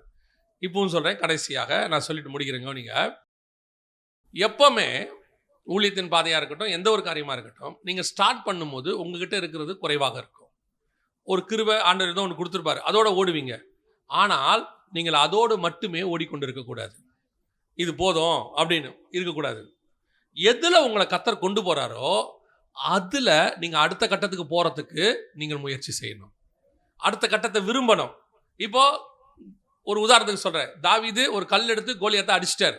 கோலியாத்து விழுந்துட்டாரு. இன்னும் தாவீது எத்தனை கல் இருக்குது மிச்சம்? 4 கல் இருக்குது. இப்போ தாவீது சொல்லலாம், நோ ப்ராப்ளம்ப்பா, இனி 4 கல் இருக்கு, இனி எவன் வந்தாலும் கல்லில் அடிக்கிறோம். எவன் வந்தாலும் என்ன பண்றோம்? கல்லில் அடிக்கிறோம். ஆண்டவர் சொல்றாரு, எத்தனை வருஷம் தான் கல்லுலேயே ஓட்டிக்கிட்டு இருப்ப? சில ஆட்கள்கிட்ட இந்த ப்ராப்ளம் இருக்கு. என்ன தெரியுமா? ஊழியத்துல அவங்களுக்கு ஒரு கிருபை இருக்கும், ஏதோ ஒன்று கொடுத்தா ஆண்டவர் கூட்டிட்டு வருவார்.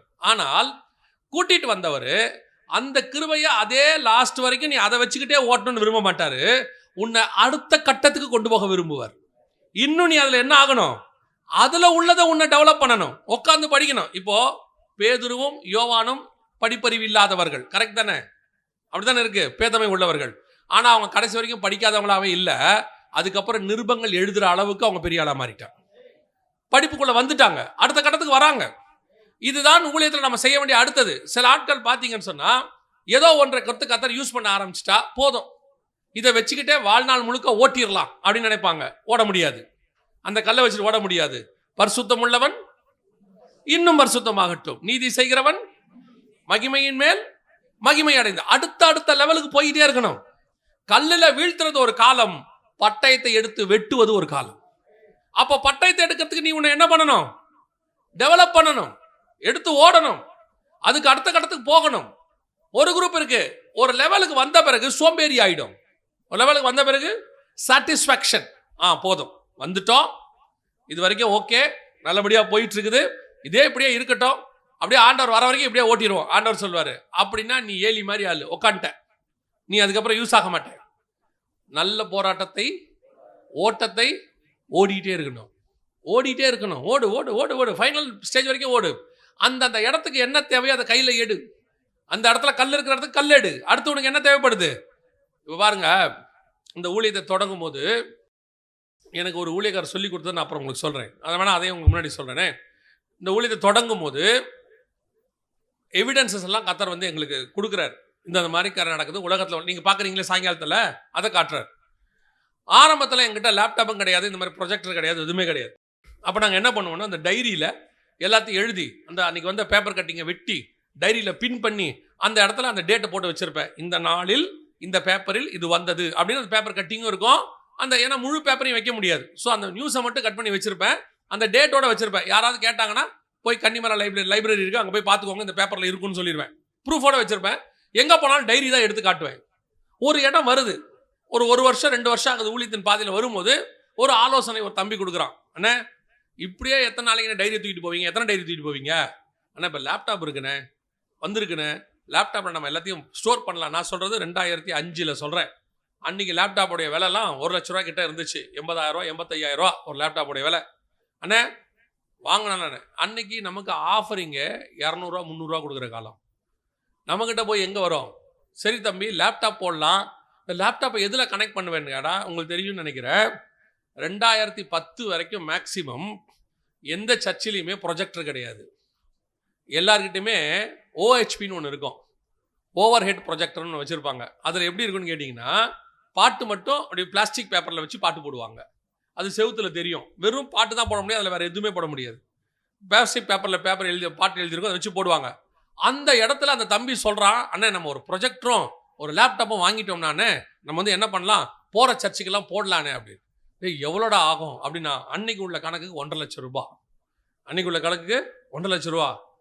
அப்புறம் ஒருத்தன் சொல்கிறான், அண்ணே இது போய் கடையில் வாங்கினா தானே, இந்த கஸ்டம்ஸ் எல்லாம் கொடுக்குறாங்கண்ணே, அங்கெல்லாம் வாங்கினா கொஞ்சம் சீப்பாக இருக்கணும், இப்படி என்னென்னமோ சஜஷன்லாம் சொல்கிறானுங்க.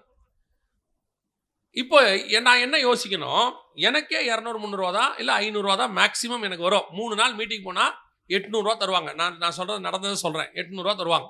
அந்த காலகட்டத்தில் ப்ரொஜெக்டர் வாங்கணும், லேப்டாப் வாங்கணும்னா என்ன செய்ய முடியும்? அப்போ தான் ஆவியானவர் சொல்கிறார், வாங்கு ஜோம் பண்ணு அப்படிங்கிறார். சரி, ஜோம் பண்ண ஆரம்பிக்கிறோம். அதிசய விதமாக 3 வாரத்தில் கர்த்தர் ப்ரொஜெக்டரையும் லேப்டாப்பையும் கொடுத்தார், கடன் இல்லாமல் கர்த்தர் கொடுத்தார். இப்போ நமக்கு ப்ரொஜெக்டரும் ஆப்ரேட் பண்ண தெரியாது, லேப்டாப்பும் ஆப்ரேட் பண்ண தெரியாது, நமக்கு எதுவுமே தெரியாது. அந்த தம்பி ஒரு இடத்துல ஒர்க் பண்ணுறான். அவன் என்ன பண்ணுறான், ஆனால் நான் உங்கள் கூட வரேன்னு வீக்கெண்ட்ஸில் வெள்ளி சனி ஞாயிறு வரேன், லீவ் போட்டு வரேன்னு ஒரு 2 மாதம் வரான். ஒவ்வொரு வீக்கெண்டும் லீவ் போட்டு வரான் என் கூட அவன். ஆனால் அவனுக்கும் லீவ் கிடைக்கணுமே. ஆனால் ஒன்று, ஆவியானவரை கற்றுக்கிறதுக்கு வழி பண்ணி கொடுத்தார். பவர் பாயிண்ட் எப்படி ரெடி பண்ணணும், எப்படி ப்ரொஜெக்டர் ஆப்ரேட் பண்ணணும். திடீர்னு ப்ரொஜெக்டர் சம்மந்தமே இல்லாமல் ஆஃப் ஆகிடும். அது லோ வோல்டேஜில் ஆஃப் ஆச்சுன்னு எனக்கு தெரியாது. நான் ப்ரொஜெக்டர் ரிப்பேர் ஆகிடுச்சுன்னு நினச்சிப்பேன். மீட்டிங்லேருந்து ப்ரொஜெக்டருக்காரருக்கு ஃபோன் அடிப்பேன், என்ன ப்ரொஜெக்டர் கொடுத்துக்கிறீங்க, ரிப்பேர் ஆன பழைய ப்ரொஜெக்டர் கொடுத்துட்டீங்க, ஓட மாட்டேங்குது. அவர், பாஸ்டர் புது ப்ரொஜெக்டர் தான் பிரதர், அது ஓடும் பிரதர். திருப்பி மறுநாள் காலையில் போட்டால் ஓடும். அது லோ வோல்டேஜில் ஆகுதுங்கிறத கண்டுபிடிக்கிறதுக்கு எனக்கு 2 வாரம் ஆச்சு. வெறுப்பாக இருக்கும், ஒன்றுமே தெரியாது. ஆனால் ஆண்டவர் சொன்னார், போ ஓடு, இதுதான் மினிஸ்ட்ரி, இதில் தான் போனோம். அதுக்கப்புறம் ப்ரொஜெக்டர் கொண்டு போவோம், லேப்டாப் கொண்டு போவோம், போகிற இடங்கள்லாம் கொண்டு போவோம். ஒரு சர்ச்சிலையும் இருக்காது. அவங்களுக்கு இதை போடுறதோட இம்பார்ட்டன்ஸும் தெரியாது வேற அவங்களுக்கு. நம்ம சொன்னால் அவங்க கொண்டு போய் டிசி கரண்ட்டில் கொடுத்துருவாங்க. அப்படியே ப்ரொஜெக்டர்லேருந்து புகையாக வரும், வேற ப்ரொஜெக்டர் வாங்குற மாதிரி இருக்கும். இதெல்லாம் நடந்துச்சு. என்னென்ன, ஆனால் ஆண்டவர் சொல்கிறார், நீ போன்றார். அடுத்த கட்டத்துக்கு போகிறோம். வெறும் கல் பத்தாது தம்பி, பட்டயத்தையும் கையில் எடுக்கணும். அடுத்து இது வரைக்கும் இந்த 20 வருஷத்தில் மட்டும் கிட்டத்தட்ட ஒரு 7-8 ப்ரொஜெக்டருக்கு மேலே மாற்றிட்டோம். 2 வருஷத்துக்கு மேலே 3 வருஷத்துக்கு மேலே ப்ரொஜெக்டர் மாற்றிடுவோம். நானே மாற்றிடுவேன். அது பழசானாலும் உடனே மாற்றி கொடுத்துருவேன். அதில் ஏன்னா ஊழியத்துக்கு போகிற இடத்துல ரிப்பேர் ஆகிடக்கூடாதுன்றதுனால. இப்படி போக அப்போ தான் ஆண்டவர் யூடியூப் பற்றி சொல்லிக் கொடுக்குறாரு. அது ஒரு ஊழியக்கார வழியாக. எதுக்கு பாஸ்டர் நமக்கெல்லாம் சொல்லலாம் இல்லை, ஆண்டவர் சொல்கிறார் அதில் போ. இன்னைக்கு அந்த யூடியூப் வழியாக தான் ஆண்டவர் ஊழியத்தை இந்த அளவு கொண்டு வந்திருக்கிறார். அடுத்த கட்டத்துக்கு பட்டயத்தை கையில் எடுக்கணும். போதுன்ற இடத்துல நீ சாட்டிஸ்ஃபை ஆகக்கூடாது. எப்போ வரைக்கும் தெரியுமா, நீ இந்த உலகத்தை விட்டு பரலோகத்துக்கு போகிற வரைக்கும் அடுத்த கட்டத்துக்கு போகணும். 2 காரியத்தை 2 மனுஷங்க வழியாக கர்த்தர் எனக்கு சொல்லிக் கொடுத்தார். இது யாரோ நீங்கள் யங்ஸ்டர்ஸ் ஊழியத்துக்கு வர்றவங்களுக்கு நீங்கள் எடுக்கிறேன்னு நினைக்கிறேன். ஆண்டவர் ஏதோ சொல்லிக் கொடுக்குறாரு. 2 பேர், ஒரு போகிறதுக்காரு விதமாக, ஒரு டீச்சர், அவங்க இவ்விதமாக பிரசங்கத்தை பண்ணாங்க. அவங்க அந்த பிரசங்கத்தில் கேட்குறாங்க, இன்னைக்கு உள்ள மீடியாவை, இன்னைக்கு பவுல் ஊழியம் பண்ணால் மீடியாவை யூஸ் பண்ணுவாரா மாட்டாரா? இன்னைக்கு இருக்குல்ல மீடியா, மீடியானா இந்த யூடியூப் இதெல்லாம் இருக்குல்ல, இதை பவுல் யூஸ் பண்ணுவாரா மாட்டாரா? யூஸ் பண்ணி சுவிசேஷம் சொல்லுவாரா மாட்டாரா? கண்டிப்பாக சொல்லுவார். அவரை பொறுத்த வரைக்கும் கிறிஸ்து எவ்விதத்திலும் பிரசங்கிக்கப்பட்டால் சரி, கிறிஸ்து போனோம். அந்த ஆள் என்னென்ன மெத்தட் இருக்குன்னு பார்க்குறான். கிரீக் உள்ளவங்களுக்கு கிரீக்கில் பேசுகிறான், எபிரேயக்காரங்களுக்கு எபிரேயில் பேசுகிறான், எழுத வேண்டியவங்களுக்கு எழுதுறான். என்னென்ன பண்ணணும், அவனை பொறுத்த வரைக்கும் சுவிசேஷம் போகணும். இது ஒரு பார்ட். நீ கல்லிலிருந்து பட்டயத்துக்கு வரல, ஒரு நாள் நீ காணாம போயிடுவ. கல்லு கடைசி வரைக்கும் யூஸ் ஆகாது, பட்டயம் தான் யூஸ் ஆகும். அடுத்த பட்டயத்துக்கு போகணும். இப்போ தாவீது பட்டயத்தை கையில் எடுத்தான். அதுக்கு அடுத்து என்ன ஆகுது, யுத்தம் வருது. யுத்தத்துக்கு போகும்போது கல்லோட போல, எதோட போனான்? பட்டயத்தோட போனான். அதான் ரொம்ப இம்பார்ட்டன்ட். ஆனால் நீ பட்டயத்தோட போனாலும் சரி, கல்லோட போனாலும் சரி, ஜெயமோ கர்த்தரால் வரும். அதான் இங்க இம்பார்ட்டன்ட். நான் பட்டயத்தை கையில வச்சுட்டேன், டெக்னாலஜி இருக்கு, மீடியா இருக்கு, யூடியூப்ல இவ்வளவு ஃபாலோவர்ஸ் இருக்காங்க, அதெல்லாம் இல்ல. நீ பேசுவதில் உள்ள அபிஷேகம் என்பது கர்த்தர் கொடுக்கிறது. நீ சபையில பேசினாலும் சரி, யூடியூப்ல பேசினாலும் சரி, அல்லது போயிட்டு வாட்ஸ்அப்ல பேச, எதுல பேசினாலும் சரி, உனக்குள்ளது அபிஷேகம் என்பது கர்த்தர் கொடுக்கிறது. ஆனா ஒன்னு நீ என்ன பண்ணிக்கணும், ஓடி செல்லணும், அடுத்ததுக்கு போகணும். அப்டேஷனுக்கு போறேன்ட்டு ஆவிக்குரிய வாழ்க்கையை விட்டுறக்கூடாது. இது இன்னொரு பிரச்சனை இருக்குது. இங்க அப்டேட் ஆகணும். அந்த அப்டேஷன் கர்த்தருக்குள்ள இருந்து ஆகணும். எதை செய்தாலும் கர்த்தருக்குள்ள இருந்து, கர்த்தருக்கு வெளியே கிடையாது. நீ எல்லாவற்றையும் செய்ய கர்த்தர் உன்னை அனுமதி கொடுக்கிறார். எல்லாவற்றையும் செய்ய எனக்கு அதிகாரம் உண்டு, எல்லாமும் எனக்கு தகுதியாகிறாது. எது தகுதின்னு பார்க்கணும். இதை யூஸ் பண்ணலாமா வேண்டாமா, இதை பண்ணலாமா வேணாமா, இது நமக்கு யூஸ் ஆகுமா? எல்லா டெக்னாலஜியும் மினிஸ்ட்ரிக்கு யூஸ் ஆகாது. சிலது இருக்கு. இப்போ ஆரம்பத்தில் நாங்கள் ஆண்டவருக்குள்ள உட்காந்து வளருகிற காலத்தில் எங்களுக்கு இந்த மாதிரி டீச்சிங்லாம் எடுப்பாங்க. எடுக்கிறவங்க என்ன சொல்லிட்டாங்கன்னா, கம்ப்யூட்டர் 666 நீ அதை யூஸ் பண்ணக்கூடாது, அது பிசாசு, வீட்டுக்குள்ளே டிவி இருக்கக்கூடாதுலாம் சொல்லிட்டாங்க. நாங்கள் டிவியும் போல, நான் கம்ப்யூட்டரும் படிக்கல. எங்கள் வீட்டில் சொல்லும் போது நான் கம்ப்யூட்டர் படிக்க மாட்டேன்ட்டேன். ஐயோ அது பிசாசு அப்படின்ட்டேன். இன்னைக்கு பார்த்தா கம்ப்யூட்டர் இல்லாத ஊழியக்காரனே இல்லை. எல்லா ஊழியக்காரனும் என்ன இருக்குது?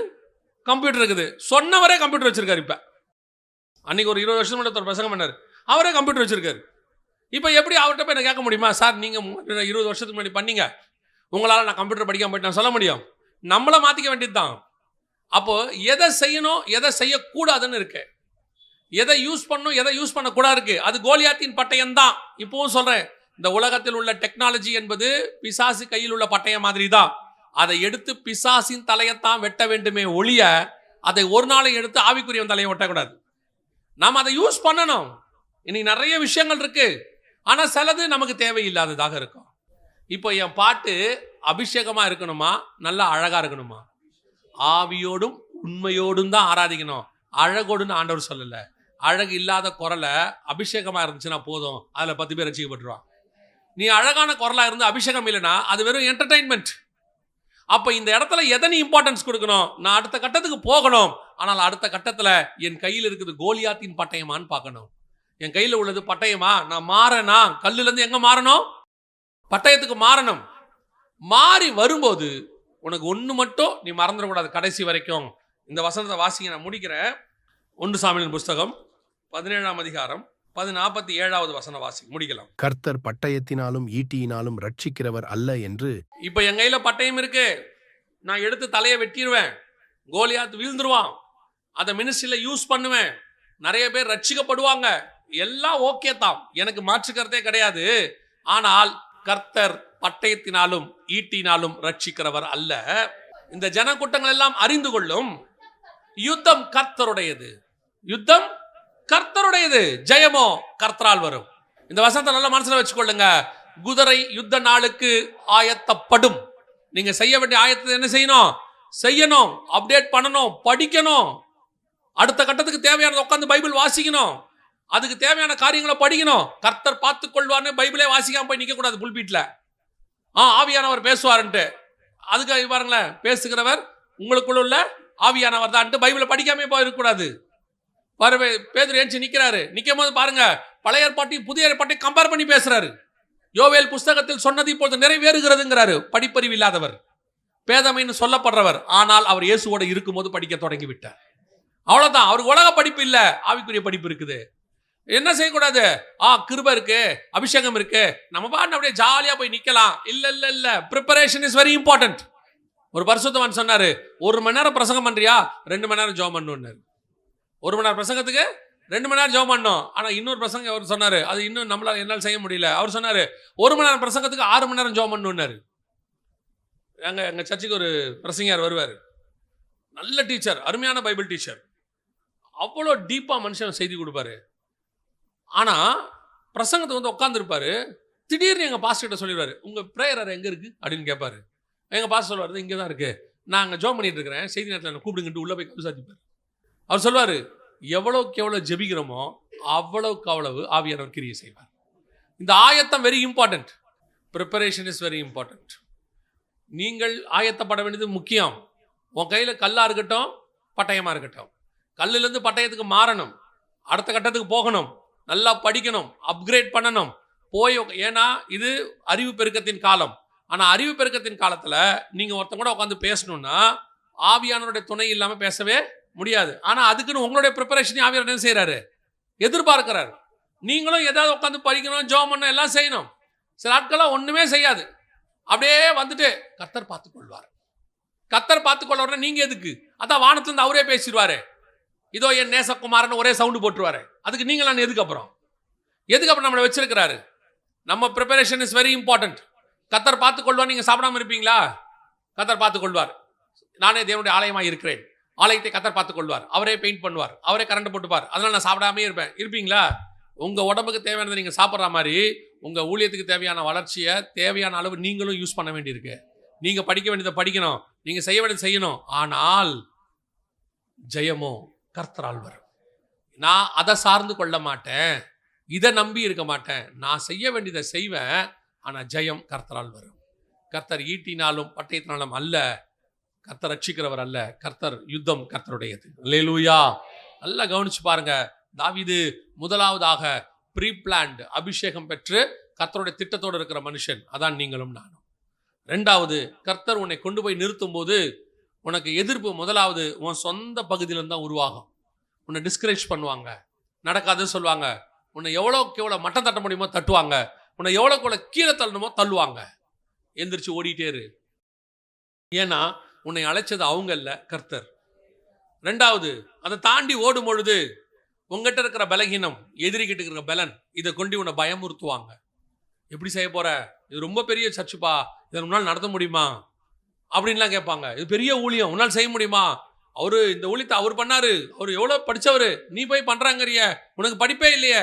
உண்மைதான், உண்மைதான். என்ன செய்ய சொல்றீங்க? அழைப்பு கர்த்தருடையது, கொடுத்துட்டாரு.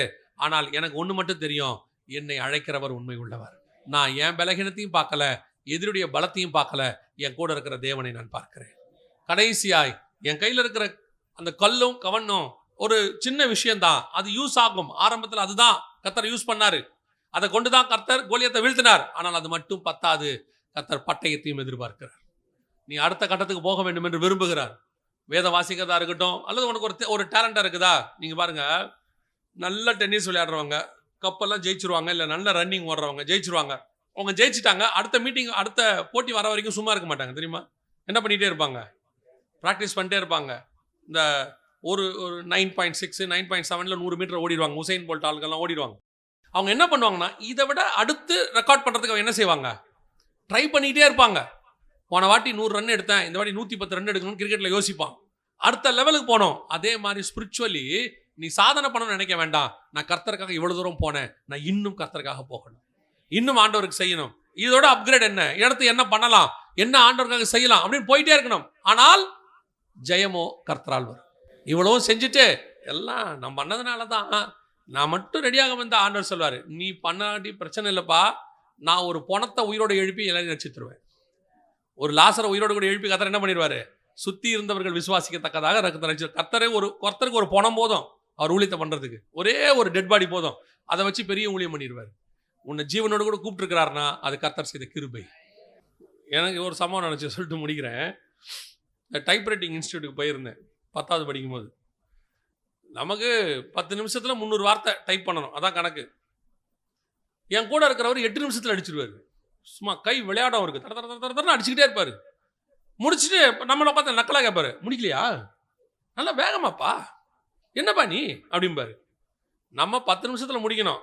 நான் 10 நிமிஷம்னா அந்த பேப்பரை பிடுங்குற வரைக்கும் அடிச்சுக்கிட்டு இருப்பேன் உட்காந்து. அவர் வந்து எடு பேப்பர் எடுப்பேன், ஒரு நிமிஷம் அப்படின்னு அடிச்சுக்கிட்டே இருப்போம். அவர் 8லேயே முடிச்சுட்டு நம்மளை கிண்டலாக பார்த்துக்கிட்டு இருப்பாரு. நம்மளாம் நினச்சோம், இந்த ஆள் தான் ஃபஸ்ட்டு வந்துட போகிறான், நம்ம பாஸ் ஆனால் போதும் அப்படின்ட்டு போகிறோம். பார்த்தா எக்ஸாம் அன்னைக்கு அவரை காணும். எல்லாம் முடிச்சுட்டு அடுத்து கிளாஸுக்கு போகிறோம். மனுஷன் வராரு, என்னண்ணே உங்களை காணும்னே? இல்லைப்பா, முந்தின நாள் நைட்டு கதவுல கை மாட்டிக்கிச்சு பாருனாரு, வேலை முடிஞ்சு. நான் குறையா சொல்லலை, எப்பவுமே பெருமை பாராட்டக்கூடாது, மேன்மை பாராட்டக்கூடாது. நம்ம ஆண்டவர் எவ்வளோ பெரிய வண்டியை வச்சுக்கிட்டு ஒன்றும் ஆகாதுன்னு போனோம்னா, சின்ன ஆணியை வச்சு மொத்த காத்தையும் உருவிடுறாரு. வண்டி ஓரமாக தான் நிற்கும். அந்த வண்டி முழுக்க பெட்ரோல் இருக்கும், வண்டிக்குள்ளே எல்லாம் இருக்கும், ஆனால் வண்டி ஓரமாக தான் நிற்கும். என்னப்பா காற்று இல்லை, ஓவராக பேசக்கூடாது, அவ்வளோதான், வேலை முடிஞ்சு. அதனால் நம்மக்கிட்ட என்ன பலன் இருக்குது வேற, ஆயத்தம் என்பது கண்டிப்பாக அவசியம். ஆனால் ஜெயமோ கர்த்தரால் வரும். அல்லேலூயா. நாம் ஜெபிக்க போகிறோம். ஏந்திரிக்கலாமா நம்ம தேவ சமூகத்தில்? Thank you Jesus. நன்றி ஆவியானவரே, உமக்கே மகிமை, உமக்கே மகிமை. கோடான கோடி ஸ்தோத்திரங்கள், துதிகளை எடுக்கிறோம் ஆண்டவரே. அப்பா, எங்களுக்கு கொடுக்கப்பட்ட அழைப்பில் நாங்கள் முடிவு பரிந்தும் ஓட, இடையில வருகிற எல்லா தட்டைகளையும் தாண்டி ஓட கிருபை பாராட்டும். கொடுக்கிறவங்க டிஸ்கரேஜ் பண்ணுறாங்க, ஆண்டவரே உன்னால் முடியாது, ஆகாது, நீ இந்த காரியத்திற்கு உன்னை பயன்படுத்த முடியாது, அதுக்கெல்லாம் ரொம்ப படிச்சிருக்கணும், அதுக்கெல்லாம் ரொம்ப காரியம் இருக்கணும், திறமை வேணும். அவங்க சொல்கிறதெல்லாம் உண்மை உலக பிரகாரமாக ஆண்டவரே. ஆனால் எங்களுக்கு ஒன்று தெரியும், நீங்கள் நிந்திக்கிற தேவனுடைய நாமத்தில் நாங்கள் வருகிறோம். என்னை அனுப்புகிறவர் அவர் அல்லவா? அவர் சொல்கிறாரு, உன்னை அனுப்புகிறது நான் அல்லவா, நீ போ, என் நாமத்தை கொண்டு போ. உனக்கு கொஞ்சம் பலன் இருந்தும் சபையை பார்த்து ஆண்டவர் சொல்றாரு, நீ என்னை மறுதலியாமல் இருந்ததினால். அதான் தேவன் உனக்கு எனக்கும் வச்சிருக்கிறது. ரெண்டாவது, உன் பலகீனத்தையும் எதிரியுடைய பலத்தையும் சொல்லி உன்னை பயமுறுத்துவாங்க. உண்மைதான், அவங்க சொல்றதுல பொய் இல்லை, அவங்க சொல்றது உண்மை. எதிரி பலமான, உலகத்தையே ஒரு காலத்தில் அரசாண்ட பிசாசு தான், வானமண்டலத்தின் பொல்லாத சேனை தான், அந்தகாரத்தின் லோகாதிபதி தான். அதில் எந்த மாற்று கருத்தும் இல்லை. ஆனால் ஒன்று மட்டும் நிச்சயம், அவனையே வீழ்த்தி தலையை நசுக்கினவர் ஒருவர் என்னோடு கூட இருக்கிறார். நான் சின்னவன் தான், என் கூட இருக்கிறவர் பெரியவர். உலகத்தில் இருக்கிறவனிலும் என்னில் இருக்கிறவர் பெரியவர். நீ உன் கூட இருக்கிறவரை மட்டும்தான் பார்க்கணும். உங்க பலகீனத்தை பார்க்கக்கூடாது, எதிரியோடைய பலத்தையும் பார்க்கக்கூடாது. உன்னு கூட இருக்கிறவருடைய பலத்தை பார்க்கணும். அவர் பலமானவர். கடைசியாய் உன் கையில் இருக்கிறது கூழாங்கல்லாய் இருந்தால் அடுத்து நீ பட்டயத்தை எடுக்கணும். அப்பதான் உன் வெற்றி உறுதி ஆகும். வெறும் ஆரம்பத்தில் சொல்ற சாட்சியோடைய உன் வாழ்க்கை ஓடாது. ஆரம்பத்தில் சொன்ன அதே செய்தியோட உன் வாழ்க்கை ஓடாது. இன்னும் ஆவிக்குரிய வாழ்க்கையில வளரணும், இன்னும் சத்தியத்துல வளரணும், இன்னும் மகத்துவமான காரியங்களை கேட்கணும். மோசே பாருங்க, முச்செடியிலேயே அவர் மகிமையை பார்த்துட்டாரு. அப்புறம் மலைக்கு மேல மேகத்துக்குள்ள போயிட்டாரு. ஆனாலும் அவர் திருப்தி அடையல. திருப்பி கேட்கிறாரு 34ஆம் அதிகாரத்துல, நான் உன்னுடைய மகிமையை பார்க்க வேண்டும் ஆண்டவரே. பார்த்துக்கிட்டே இருக்கணும். கடைசியா கேட்கிறாரு, ஆண்டவரே நான் போய் அந்த நல்ல தேசத்தை பார்க்க வேண்டும் ஆண்டவரே. அவருக்கு திருப்தி ஆகவே இல்லை. இன்னும் இன்னும் இன்னும் கர்த்தருக்குள்ள ஆவிக்குள்ள வளரணும் வளரணும் வளரணும். அதுதான் கர்த்தர் நம்ம கிட்ட எதிர்பார்க்கிறது. வெறும் கூழாங்கல்லோட திருப்தி ஆயிராதீங்க. பட்டயத்தை கையில் எடுக்கணும். அதுக்கு நிகரில்லை. பட்டயத்தை கையில் எடுக்கணும். ஒப்பு கொடுப்போமா தேவ சமூகத்துல? ஒருவேளை உன்னை பலவீனப்படுத்தி இருந்தா, உன்னை டிஸ்கரேஜ் பண்ணி இருந்தா, உன்னை மட்டம் தட்டி இருந்தா, உன்னால முடியாதுன்னு சொல்லி இருந்தா, இன்னைக்கு ஆண்டவர்கிட்ட ஒப்பு கொடு. ஆமா ஆண்டவரை, என்னால முடியாது. ஆமா ஆண்டவரை, நான் ஒண்ணும் இல்லாதவன் தான். ஆனால் நீர் என்னை அழைத்ததுக்கு ஒரு முகாந்தரம் இல்லையோ. எனக்கு முன்னாடி இருக்கிறவங்களாம் ஜெயின்ஸ் தான். எனக்கு முன்னாடி இருக்கிறவங்களாம் பயங்கர எக்ஸ்பீரியன்ஸ் தான். எனக்கு முன்னாடி உள்ளவங்களாம் வல்லமை வாய்ந்தவங்க தான். ஆனா எனக்கு ஒண்ணு தெரியும் ஆண்டவரே, நான் குறை உள்ளவன். ஆனா என்னோட இருக்கிற நீர் பலம் உள்ளவர். ஒப்பு கொடுப்போமா? நல்ல தகப்பனே, சர்வ வல்லமை உள்ள எங்கள் ஆண்டவரே, எங்களை எடுத்து பயன்படுத்துவதற்கு என்னென்ன காரியங்கள் தேவையோ எல்லாவற்றையும் அருளி செய்கிறவரே, ஒருவர் ஞானத்தில் குறைவுள்ளவராய் இருந்தால் யாவருக்கும் சம்பூர்ணமாய் கொடுக்கிற இடத்துல கேட்க கடவன் என்று சொல்லப்பட்டபடி ஆண்டவரே, எங்கள் இந்த ஊழியத்தின் பாதையிலும் ஆவிக்குரிய வாழ்க்கையிலும் எதுக்கு அழைச்சிங்களோ அந்த அழைப்புல முடிவு பரியந்தம் ஓட கிருபை பாராட்டு. அப்பா, நாங்கள் திருப்தி அடையாதபடி இன்னும் மகிமையின் மேல் மகிமை அடைய, இன்னும் ஆண்டவரே பரிசுத்தத்தின் மேல் பரிசுத்தம் அடைய கர்த்தர் கிருபை பாராட்டும், வழிநடத்தும். இந்த வார்த்தைகள் ஒவ்வொருத்தருக்குள்ளும் கிரியை செய்வதாக எங்கள் ஆண்டவர் இயேசு கிறிஸ்துவின் நாமத்தில் பிதாவே.